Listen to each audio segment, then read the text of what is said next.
Sergeant James Mitchell of the United States Army stood in the doorway of what had once been a bakery.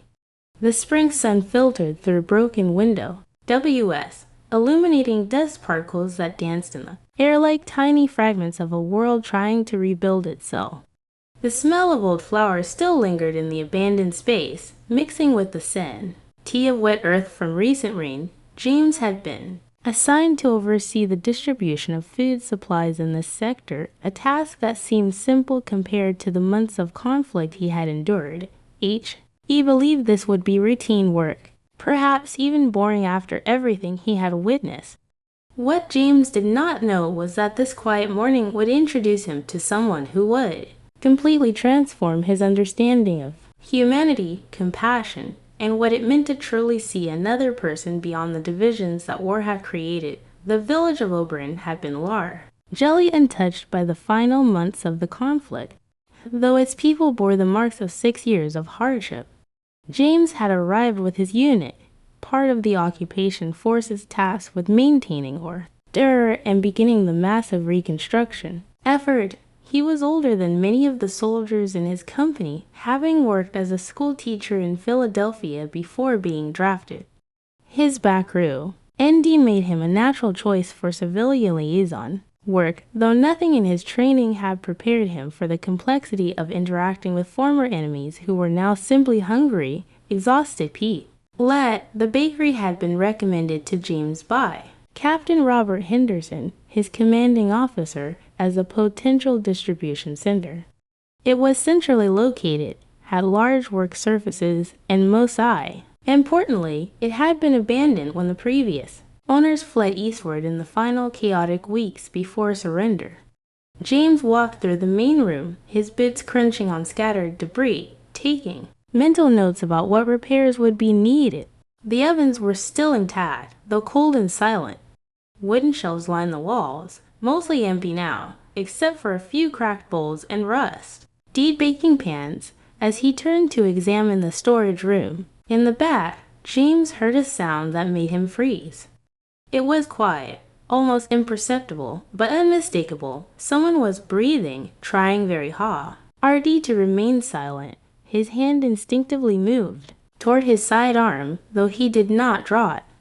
The conflict was over, but tensions remained high, and there had been reports of displaced persons hiding in abandoned buildings throughout the region. James called out in his carefully practiced German, his accent thick but comprehensible. He announced that he was with the American forces and that whatever was there should show themselves. For a long moment there was only silence. Then slowly a figure emerged from behind a large wooden cabinet in the corner. She was a woman with hair pulled back in a simple bun and eyes that reflected both fear and determination. She wore a faded blue dress that had been mended multiple times, and her hands were rough and reddened from What struck James immediately was not her appearance, but the way she held herself straight back, despite obvious exhaustion, meeting his gaze directly, even though her hands trembled slightly. Her name was Margarete Hoffman, and she had been the bakery's assistant before the previous owners departed. She explained in rapid German that she had nowhere else to go. Her had been destroyed in a bombing raid, and she had been living in the bakery's small upstairs apartment ever since, maintaining it in hopes that somehow someday it might reopen. She had not fled because she had no family remaining, nowhere to flee to. Her husband had been lost on the Eastern Front, and her parents had both passed away before the conflict began. James listened, understanding perhaps half of what she said, but grasping the essential meaning. He saw in her face the same exhaustion he had seen in countless others, civilians who had endured years of rationing, fear, and loss, who now faced an uncertain future under occupation. But there was something else in Margaret's expression, something that gave him pause. It was not desperation exactly, but rather a kind of quiet resilience, as though she had decided that no matter what happened, she would face it with whatever dignity she could muster. The regulations were clear. Displaced persons were to be directed to the appropriate camps and processing centers. The building was now under military jurisdiction. James should have simply followed protocol, documented her presence, and arranged for her relocation. Instead, he found himself asking about the bakery, about how it had operated, about whether the equipment still worked. Margaret's face transformed when she spoke about baking. The fear receded, replaced by something approaching enthusiasm. She explained that she had been apprenticed to the bakery from a young age, learning every aspect of trade. She knew these ovens intimately, understood the quirks of the ancient equipment, could judge dough consistency by touch alone. Before the conflict, this bakery had supplied bread to 3 neighboring villages, employing several people and producing hundreds of loaves daily. An idea began forming in James' mind, one that probably violated several regulations, but made practical sense. The occupation forces needed to establish food distribution quickly. A functioning bakery would be invaluable, and Margaret clearly knew how to run one. He told her to wait while he returned to headquarters to discuss the situation with Captain Henderson. The conversation with his commanding officer went better than expected. Henderson was a pragmatic man, more interested in results than strict adherence to bureaucratic procedure.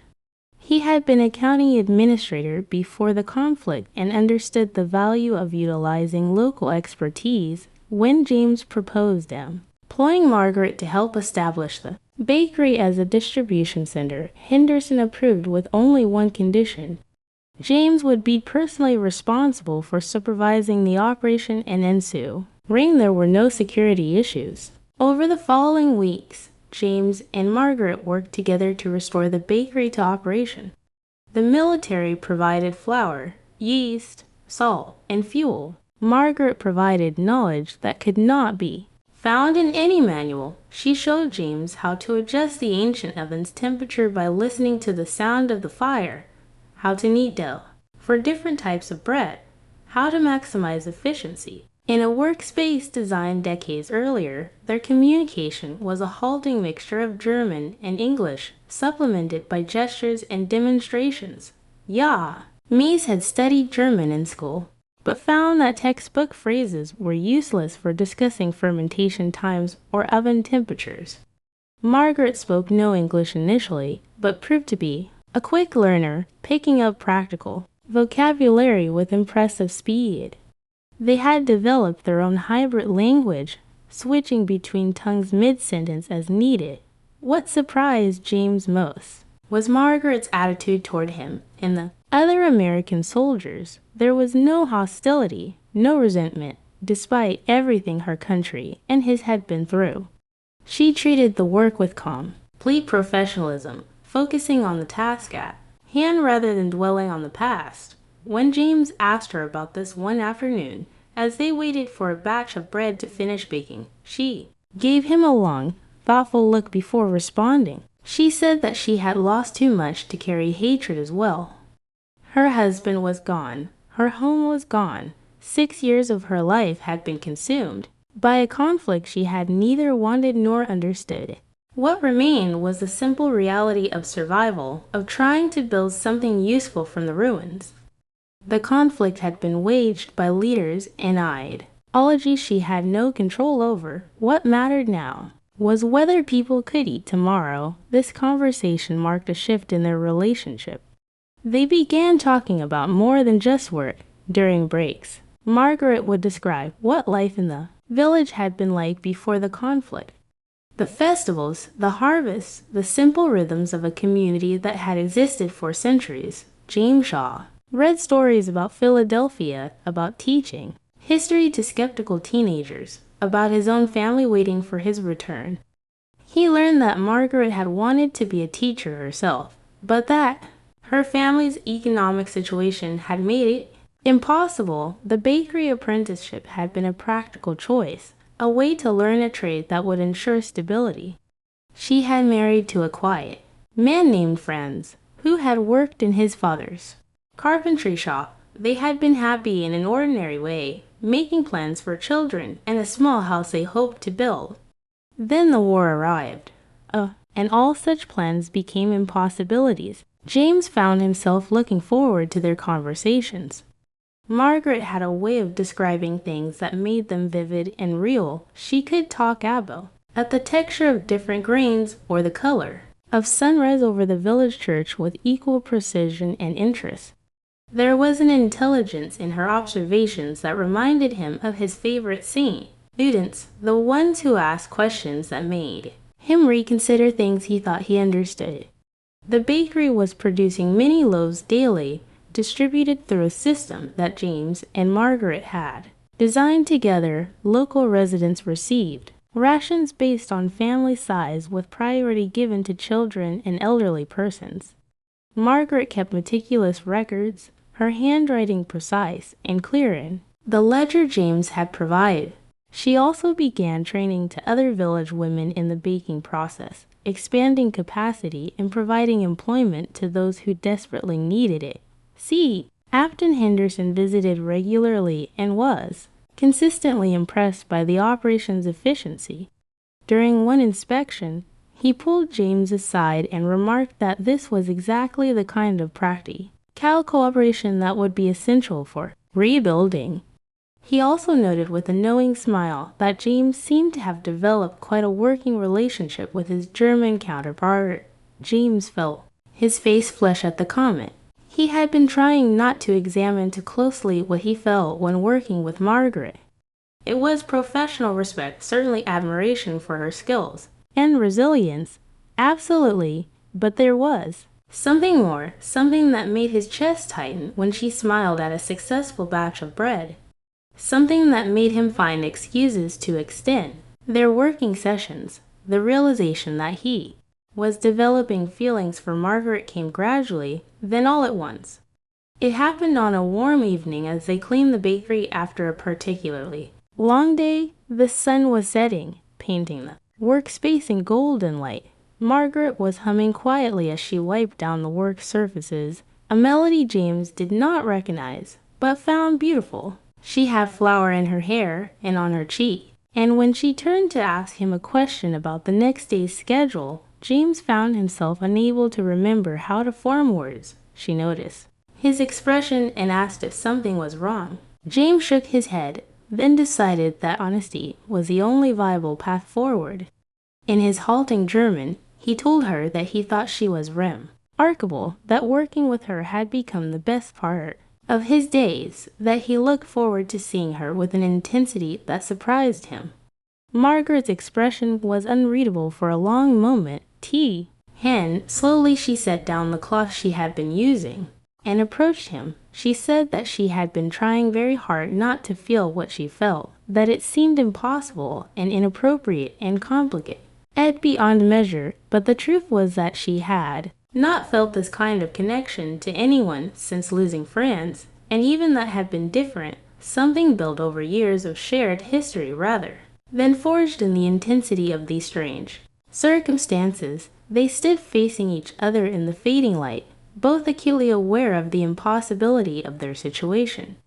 James was an occupying soul, here representing the forces that had defeated her country. Margaret was a German civilian, technically under his authority in this working arrangement. Any relationship between them would be viewed with suspicion by both sides, subject to regulations and social stigma that could make their lives extremely difficult. James suggested that perhaps they should maintain professional stands for both their sakes. Margaret agreed that this was probably wise. They returned to cleaning in silence, carefully avoiding eye contact, both acutely miserable. This resolution lasted several days. Then, as they worked side by side, kneading dough, their hands touched accidentally. Neither pulled away. They looked at each other, and something in that shared glance dissolved all the careful resolutions they had made. James asked if she would walk with him after work somewhere away from the bakery in the village where they could talk freely. Margaret said yes. They began meeting in the evenings, walking along the roads outside the village, talking about everything and nothing. James discovered that Margaret had a sharp sense of humor, often making observations about village personalities that left him laughing despite himself. She learned that beneath his serious exterior, James was deeply idealistic, someone who genuinely believed in education and human potential, who had been profoundly shaken by what he had witnessed during the conflict, but remained determined to work towards something better. These walks became the foundation of their relationship. Away from the bakery and the military presence, they could simply be two people trying to understand each other across the vast gulf of their different experiences. Margaret described growing up in a small farming community, the poverty and limited opportunities that had shaped her early life. James talked about American cities, about diversity and possibility, but also about prejudice and inequality that contradicted his country's stated ideals. They discussed the conflict itself carefully at first. Then, with increasing openness, Margaret had never supported the regime that had led her country to ruin, but she acknowledged the complexity of living under such a system, the way ordinary people convinced themselves that things were not as bad as they seemed, or that they were powerless to change anything. James admitted his own nation's failings, the way his country had turned away refugees, the persistent racism that mocked his society far less perfect than its propaganda suggested. What emerged from these conversations was a shared understanding that war created victims on all sides, that ideology and nationalism destroyed nuance, that individual human beings were infinitely more complex than any political system could accommodate. They found in each other a kind of recognition, a sense that despite all their differences, they saw the world in fundamentally similar ways. Their relationship had become common knowledge in the village. Reactions were mixed. Some villagers viewed Margaret with suspicion, seeing her closeness to an American soldier as collaboration or betrayal. Others understood that she was simply trying to survive and perhaps find some happiness after years of loss. Among James's fellow soldiers, responses ranged from good-natured teasing to more serious concerns about fraternization regulations. Captain Henderson called James into his office for a formal conversation about the situation. He explained that while relationships between occupation forces and German civilians were not explicitly forbidden, they were strongly discouraged and could create complications. He asked James directly about his intentions. James responded honestly. He said that he had developed deep feelings for Margaret, that he believed she felt the same, that he was considering the possibility of a future together once his service ended. He acknowledged the complications, but argued that the entire premise of the occupation was to build bridges between former enemies, to create conditions for lasting peace. How could that happen if individual human connections were forbidden? Henderson listened, then leaned back in his chair with a sigh. He said that officially he was required to discourage such relationships. Unofficially, he had seen how James and Margaret had built something genuinely useful in the bakery, had created an operation that served the community effectively. He had also observed that their relationship seemed to be based on genuine mutual respect and affection. He would not interfere, but he advised James to be prepared for difficulties ahead, both bureaucratic and social. This conversation emboldened James to think seriously about the future.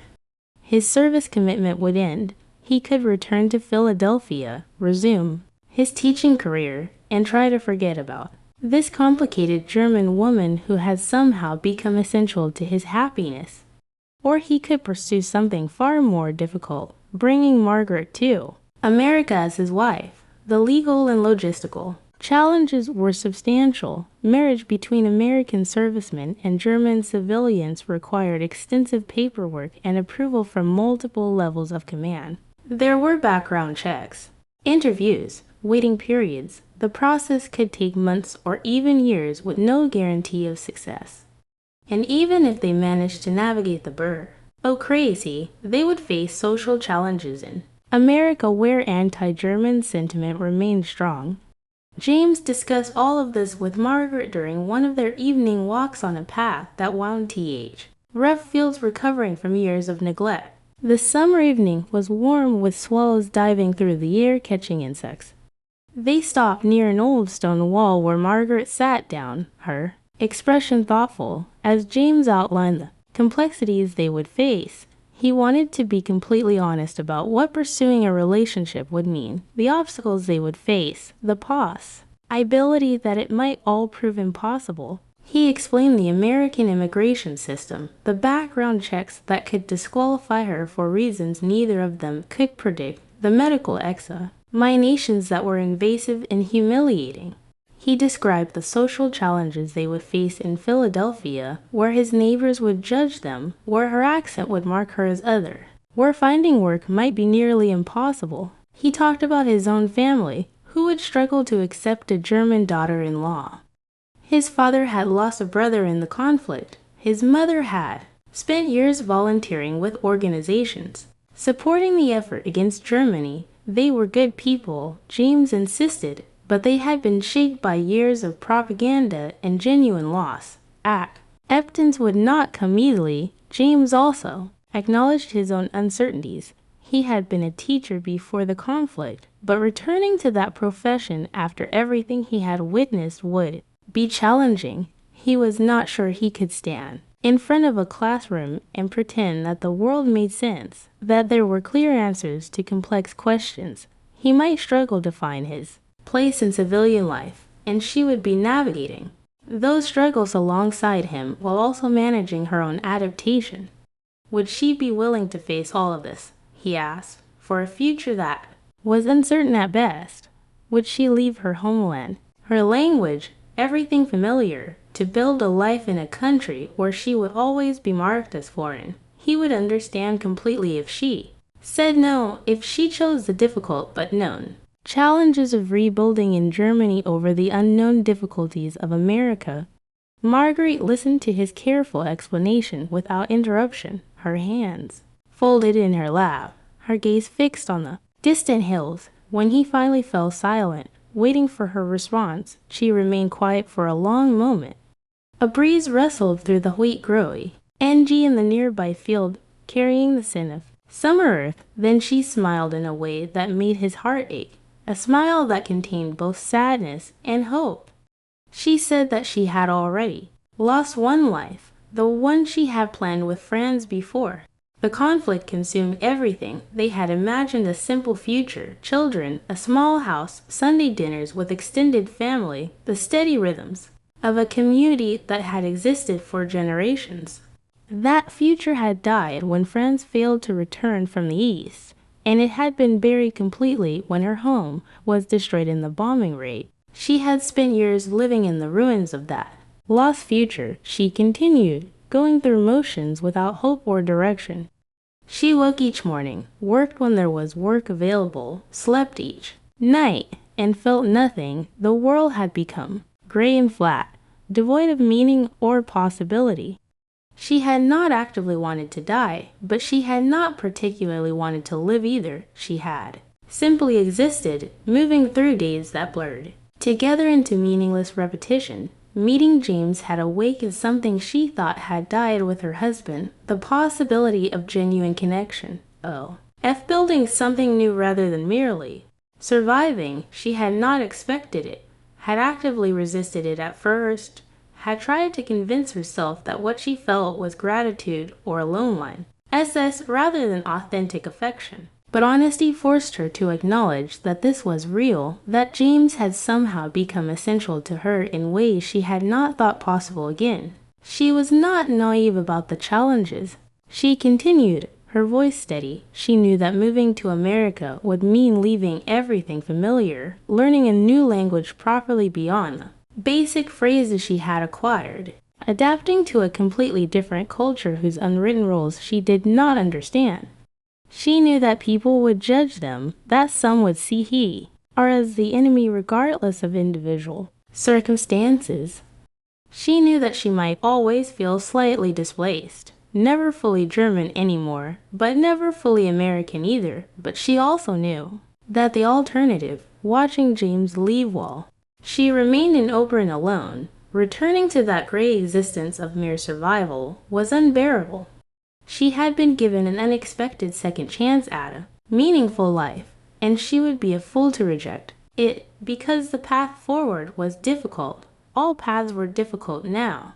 At least this one led towards something worth reaching for, she asked Jam. As if he had considered what it would mean for him. To marry a German woman, he would face criticism from friends and family.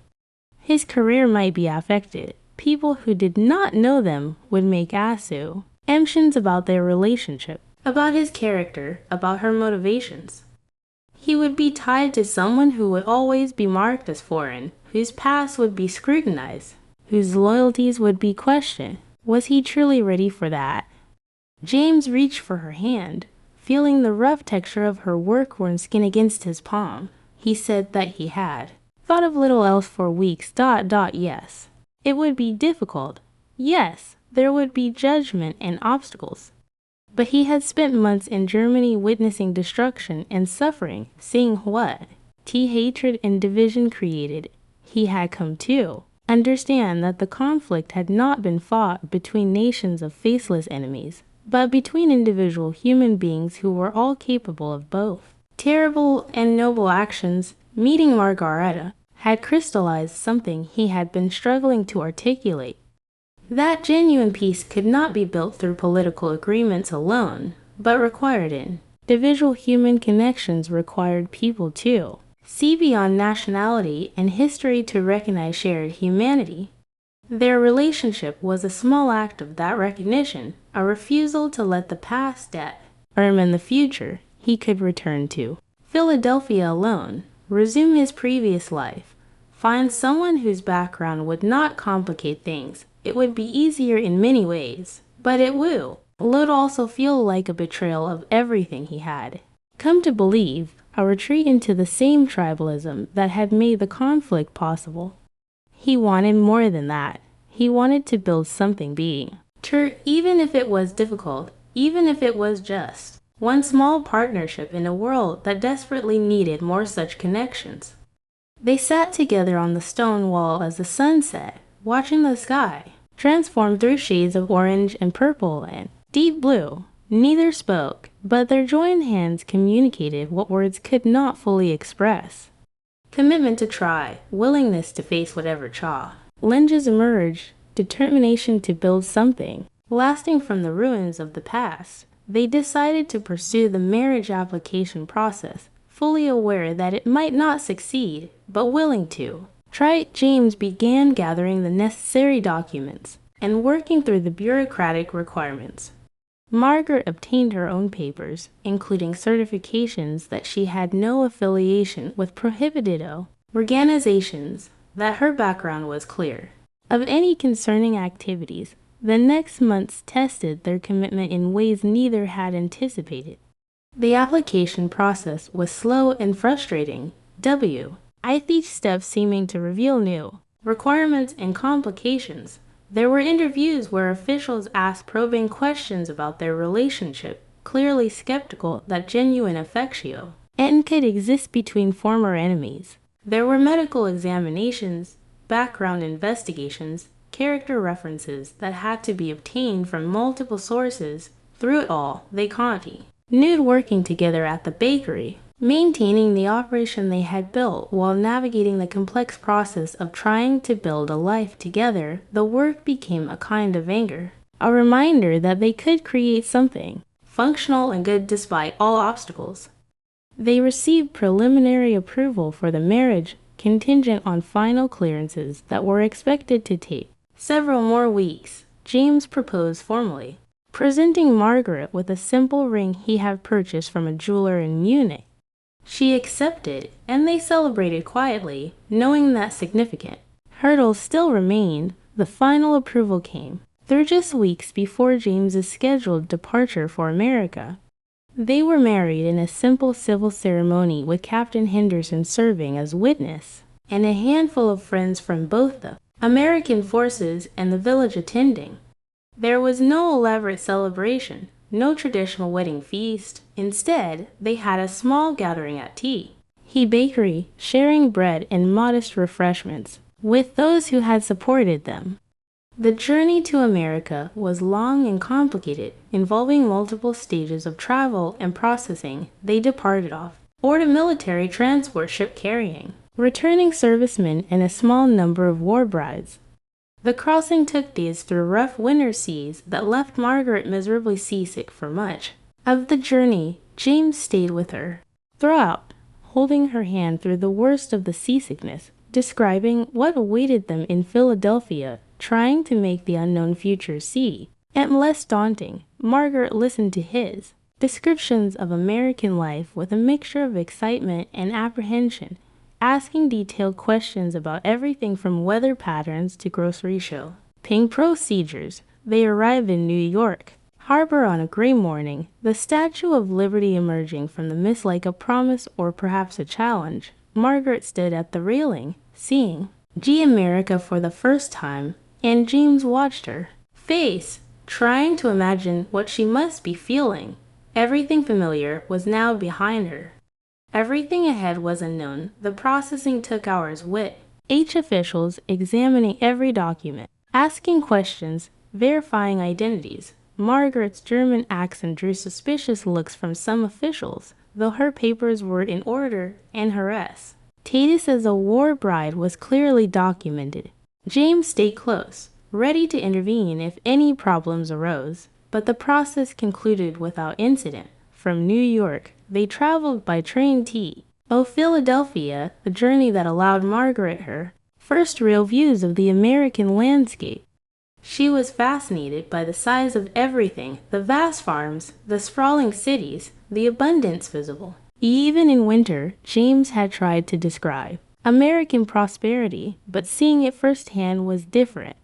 She understood for the first time the vast disparity between American and German resources, why the outcome of the conflict had never really been in doubt once America fully committed. James' family met them at the Philadelphia train station. His parents, Joseph and Martha Mitchell, were polite, but clearly uncertain about this. German daughter-in-law, his younger sister, Ruth, was morally curious, asking Margaret direct questions about Germany and what it had been like. During the conflict, the initial meeting was awkward, with everyone trying too hard to be welcoming while simultaneously processing the strangeness of the situation. The first months in Philadelphia were difficult for Margaret. Her English, while improving, was still limited, making everyday interactions challenging. The abundance of goods in American stores was overwhelming after years of severe rationing. The casual friendliness of strangers felt confusing to someone accustomed to more reserved German social norms. She felt constantly off balance, trying to navigate a culture whose written rules she did not understand. James had resumed his teaching position, which meant Margaret spent long hours alone in their small apartment. She tried to find work, but discovered that her bakery skills were not easily transferable without better English and local credentials.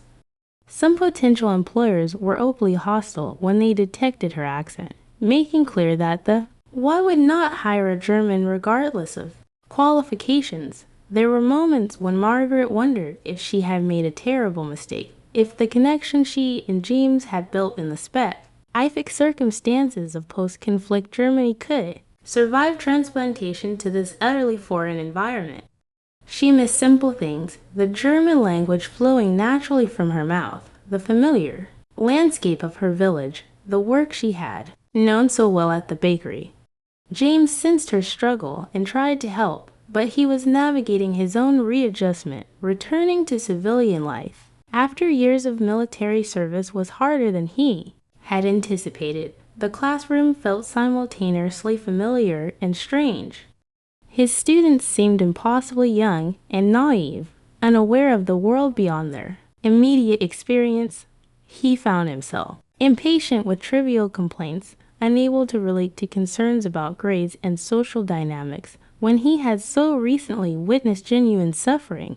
Had saved them ultimately was their commitment to being completely honest with each other about their struggles. They had built their relationship on direct communication during those months in Oberlin, and they maintained that foundation even when conversations were painful and difficult. One evening, after a particularly hard day for both of them, they sat at their small kitchen table and talked for hours about whether they had made a mistake, whether their relationship could survive these challenges. Margaret admitted her loneliness and profound disorientation. She described feeling like she was drowning in a language she could not fully speak in a culture whose logic escaped her. She talked about the humiliation of being treated as less intelligent because her English was imperfect, about the isolation of spending days alone with only her inadequate words for company.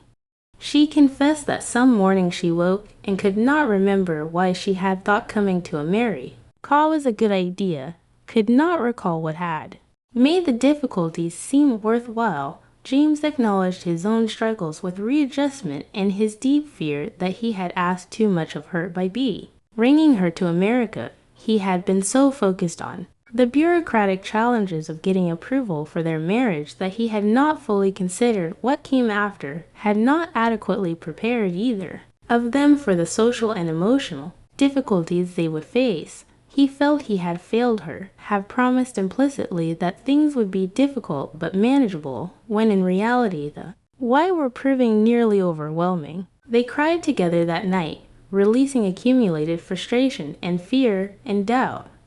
But in that vulnerability, they also rediscovered what had drawn him together initially, the ability to be completely honest with each other, to share struggles without pretense or defensiveness.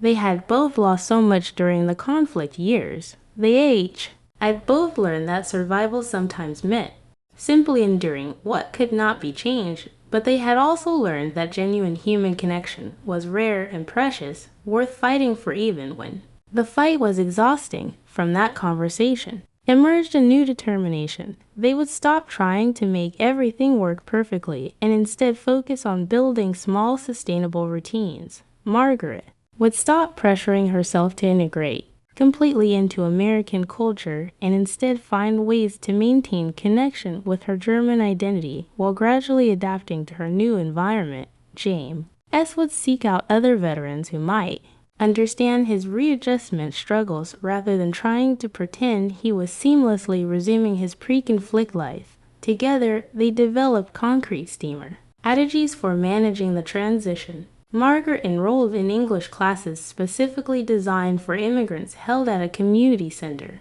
The classes were taught by a woman named Dorothy Chi, and herself an immigrant from China, who understood intimately the challenges of learning a new language while navigating cultural displacement.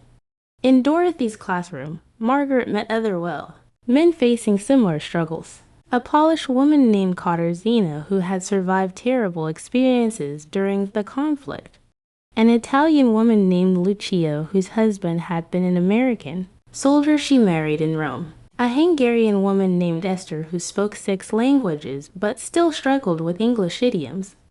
These women became Margaret's first real friends. In Maricha, they understood without extensive explanation what it meant to feel perpetually foreign, to constantly translate thoughts before speaking, to miss home while knowing that home no longer existed in the form they remembered. They shared strategies for managing difficult situations, warned each other about what shopkeepers were hostile to immigrants, celebrated small victories, like successfully making a telephone call or understanding a joke on the radio. The friendships that formed in Dorothy's classroom extended beyond class time. The women began meeting for coffee, sharing meals, helping each other navigate the American systems for health care, employment, housing. Margaret discovered that she could help others as well, that her experience with bureaucracy and paperwork in Germany made her adept at understanding the forms and requirements that seemed designed to confuse immigrants. She helped Katarzyna fill out citizenship applications, assisted Lucia in finding child care, taught Esther how American bakeries operated when Esther expressed interest in finding work in that field. Through these friendships, Margaret's English improved dramatically. More importantly, her confidence grew. She began to understand that her struggles were not personal failures, but common experiences among immigrants. The isolation that had felt so crushing began to lift as she built a community of women who shared similar challenges and could offer both practical assistance and emotional support. Meanwhile, James joined a veterans group that met weekly at a church basement in their neighborhood. The group was facilitated by a chaplain named Father Michael O'Brien, who had served with American forces and understood the complex process of returning to civilian life. The men who attended the group sessions came from various backgrounds and had served in different locations, but they shared common experiences of readjustment difficulty in these meetings. James could talk about things he could not discuss elsewhere, the nightmares that still woke him, the difficulty of relating to people who had not witnessed what he had witnessed, the strange guilt of having survived when others had not. He could admit that teaching high school sometimes felt absurd, that listening to teenagers complain about how work seemed trivial when he remembered the devastation he had seen in Germany. He also talked about Margaret, about the complexity of loving someone from the former enemy nation, about the social challenges their marriage created. Some group members were supportive, sharing their own experiences with unusual relationships or family members who had married foreigners. Others were more skeptical, though they expressed their doubts respectfully, acknowledging that James' situation was his own to navigate. Through the veterans group, James connected with other men working in education who were also struggling to resume teaching after military service. They formed an informal support network, meeting occasionally for dinner to discuss classroom challenges and share strategies for making education relevant to students who had no direct experience of the conflict that had so shaped their teachers' worldviews. James also became involved in education programs focused on international understanding, using his experience in occupied Germany to advocate for more nuanced approaches to former enemy nations. He gave presentations at schools and community centers describing the German civilians he had met, challenging simplistic narratives about entire populations being uniformly evil or guilty. These presentations sometimes generated controversy, with audience members questioning whether it was appropriate to humanize Germans so soon after the conflict ended. But James persisted, believing deeply that lasting peace required Americans to understand Germans as complex individuals rather than faceless enemies. Through both Margaret's English classes and James' veterans group and educational work, they gradually built networks of support that made their daily lives more manageable. They were no longer facing their challenges in complete isolation. They had people who understood, who could offer practical help and emotional encouragement. Who validated that their struggles were real but not insurmountable. By their first anniversary, their life had achieved a kind of stability, though it remained far from easy. Margaret's English had improved to the point where she could hold extended conversations, though she still struggled with idioms and rapid speech. She had begun volunteering at the community center where she attended classes, helping to organize food distribution programs for newly arrived immigrants. This volunteer work drew on her experience from the oven bakery, giving her a sense of purpose and a way to contribute that did not require perfect English. James had found his rhythm in the classroom again, though he taught differently now than before the conflict. He incorporated more discussion of international relations and the human cost of political decisions, pushing his students to think critically about what they read in newspapers and heard on the radio. Some parents complained that he was making history too political, but his principal supported him, recognizing that students needed to develop sophisticated thinking about complex global issues. They still the occasional hostility from those who could not accept their relationship. A neighbor refused to speak to Margaret, turning away whenever they encountered each other. Some of James's extended family members had stopped inviting them to gatherings, but they also found acceptance in unexpected places. The elderly Jewish couple who lived upstairs and appreciated Margaret's determination to build a new life in a foreign land. The Irish shopkeeper who treated Margaret with kindness because his own parents had faced discrimination as immigrants. The African American teacher at James' school who understood intimately what it meant to be judged based on category than an individual character. Margaret received a letter from Germany forwarded through several addresses before finally reaching her. It was from Frau Schmidt, one of the elderly women she had trained at the Oberon bakery. The letter brought news from the village, who had returned from detention camps, who had not returned at all, how the community was slowly rebuilding. Frau Schmidt wrote that the bakery was operating again under new ownership, and that they still used some of the techniques Margaret had taught them. She hoped Margaret was well in America and asked her to write back if she was willing to maintain contact. Margaret spent an entire evening composing. Her response, struggling to find words in German that could convey the complexity of her experience in America. She described Philadelphia, her English classes, the volunteer work, the challenges, and the small triumphs. She wrote about James, about their marriage, trying to explain to someone who had known her in Oberon how this unlikely relationship had developed and what it meant to her. Writing in German after months of struggling with English felt like returning to herself, and she found herself filling pages with thoughts and observations she had been unable to express in her adopted language. The act of writing to someone from her former life helped Margaret understand how much she had changed. She was no longer simply the German baker who had lost everything in the conflict. She was becoming something new, an immigrant, a wife in a cross-cultural marriage, a volunteer helping other displaced persons, someone building a life between two worlds. The transformation was not complete and might never be, but she could see its outlines forming. James watched her write the letter, seeing how the act of using her native language seemed to relax something in her that had been tense since their arrival in America. He suggested that perhaps they should establish regular times when they spoke only German at home, allowing Margaret to maintain fluency and giving him practice with a language he wanted to understand better. This became another small ritual that helped bridge their different backgrounds. Evenings when German was the household language, when Margaret could speak without translating, when James could practice the language of her homeland. Margaret achieved another significant milestone. She successfully completed a job interview in English and was hired to work part-time at a small neighborhood bakery run by an Austrian immigrant named Wilhelm Hartmann.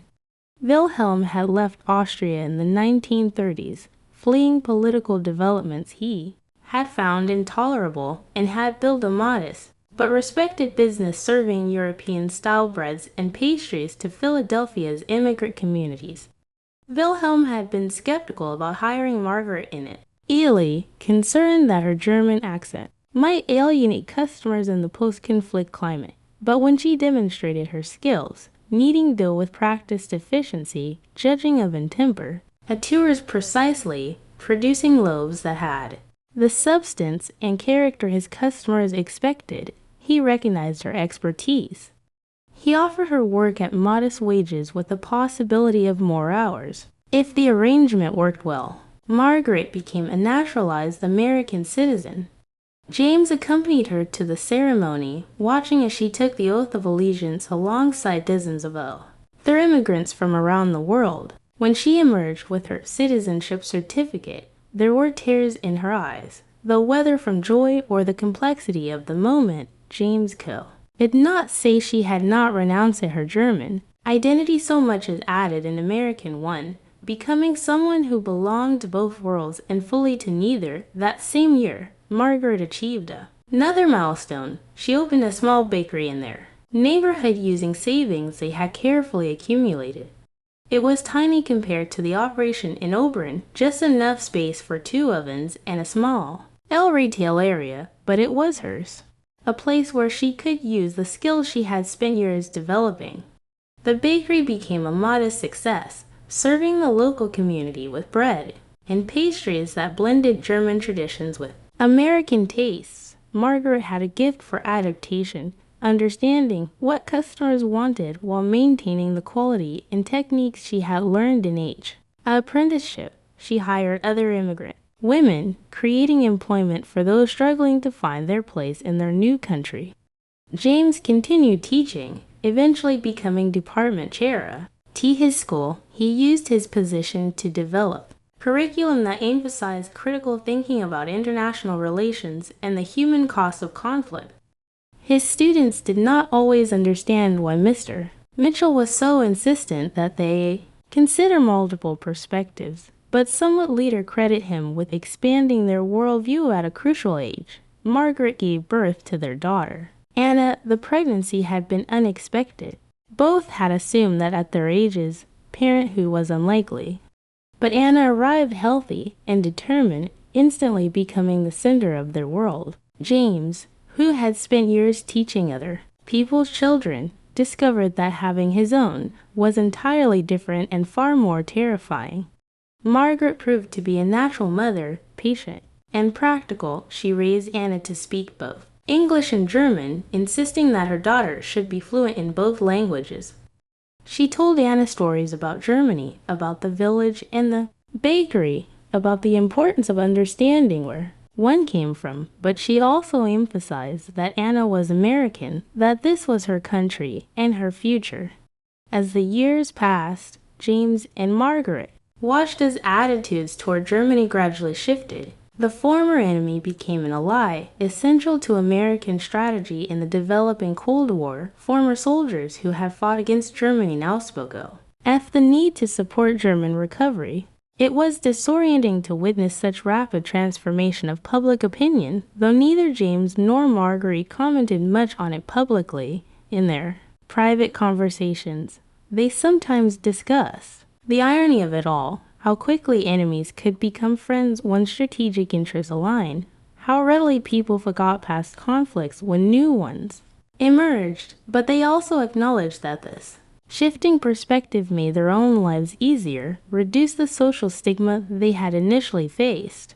Margaret's bakery had expanded to include SMA, Lyons Cafe, employing several people and serving as a neighborhood gathering place. It was not what she had imagined when she first learned the trade as a girl in Bavaria, but it was satisfying in a way, as she had not anticipated. She had built something lasting, created employment, fed her community.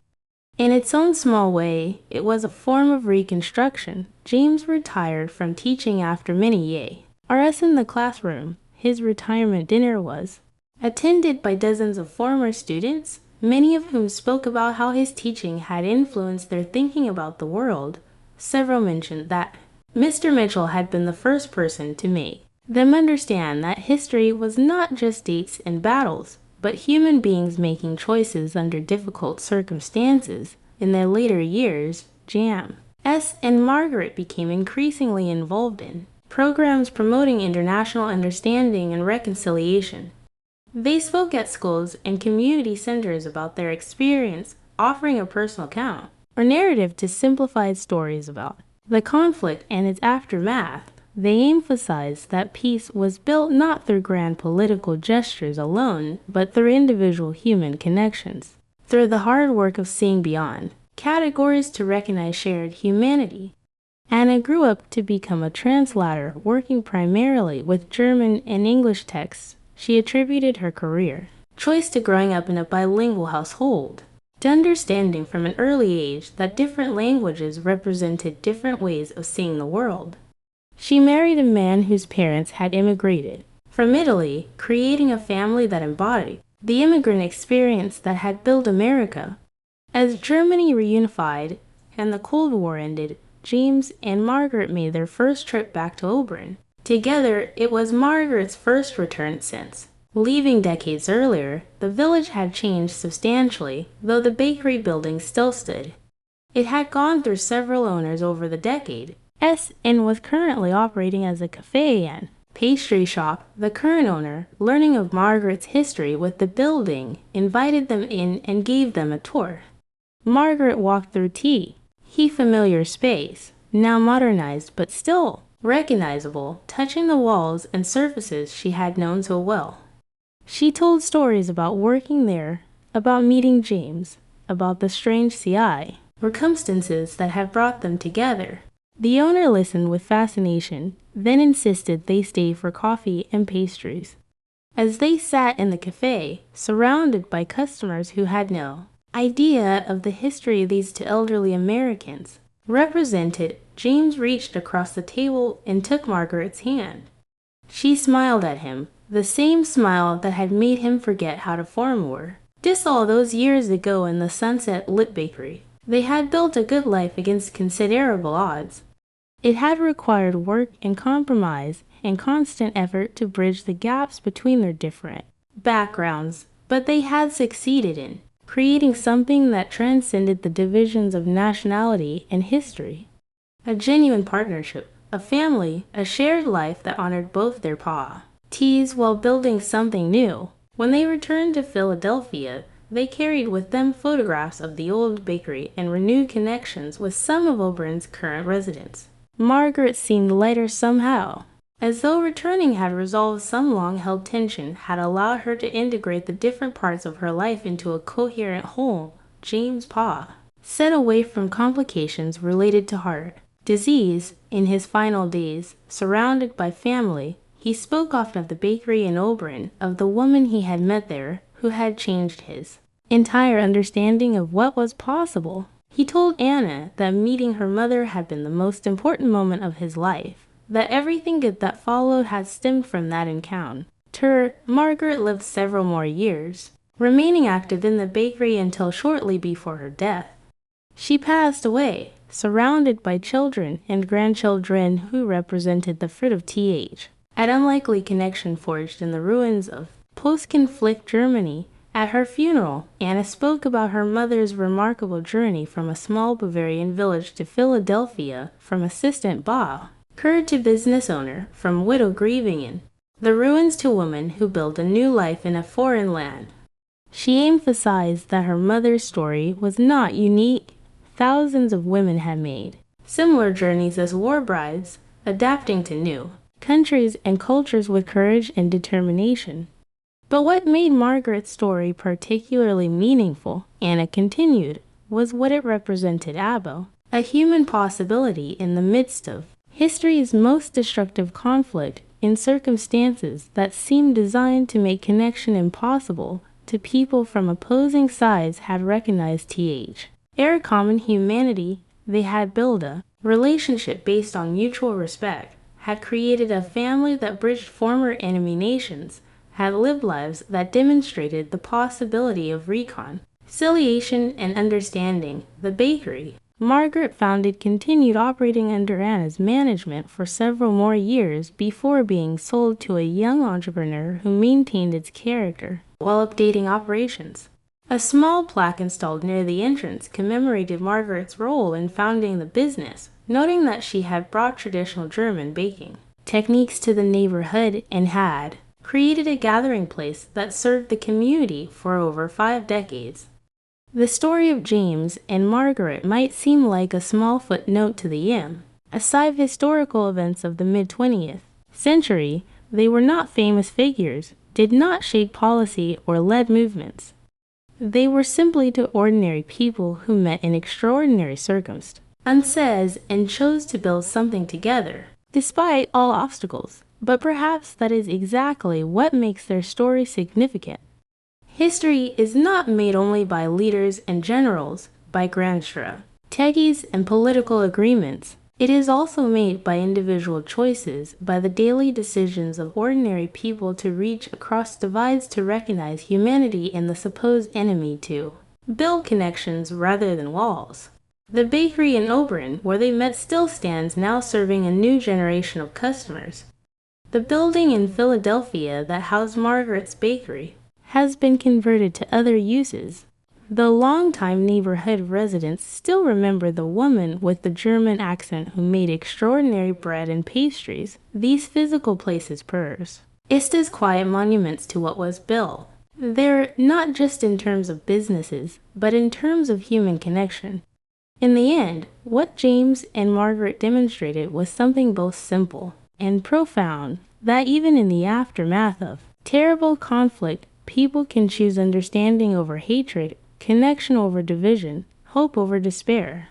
They showed that nationality and history need not determine individual destiny, that people can write their own stories even when larger forces seem to have already written the ending. Their daughter Anna, now elderly herself, sometimes tells her own grandchildren about their great-grandparents, about the American soldier and the German baker who met in a ruined village and built a life together. She emphasizes that it was not easy, that there were struggles and obstacles and moments of doubt, but they persisted, and in persisting they created something beautiful and lasting. This is perhaps the most important lesson of their story, that building peace is not an abstract political process, but a human one requiring patience and effort and the willingness to see beyond categories to the individual person standing before you. James and Margaret lived that lesson, and in doing so, they contributed in their own small way to healing the wounds that conflict had created. And that concludes our story.